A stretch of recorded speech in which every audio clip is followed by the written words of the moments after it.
guilty about trying to do the right thing. New at 5, a Valley couple is in shock after the response they got when reporting what could have been an unsafe situation. And after getting no response from officials, they turned to us. Tonight, we're digging into what may have gone wrong. 13 Action News reporter Tom George joined us live near Boulder and Flamingo to explain.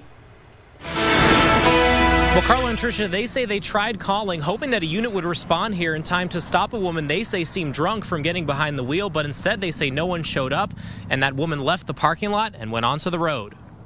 Crystal Clifford makes sure to hold her son's hand walking around their complex. Kids play right here, and they play right around this corner. She says she's always concerned about people speeding through. It's why yesterday a woman pulling up to their parking lot got their attention. Suspicious and sketchy. Crystal says they were on their balcony when the woman got out of her car. If not drunk, she was on something. And She could barely stand. She was wobbling.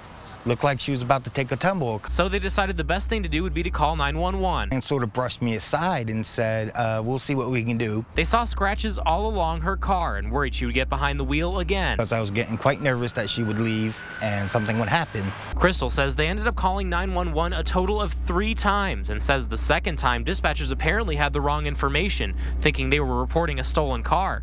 The 911 operator reportedly told them to call back when the woman got back in the car, and Crystal said no one seemed to be in a rush to help. The woman was giggling when she's like, I can't seem to find your apartment on the list. They're just glad nothing ended up happening. I would feel very guilty if I hadn't called 911 and I saw that exact car hit a pedestrian or a child. I would feel worse than when I was made to feel when I called 911.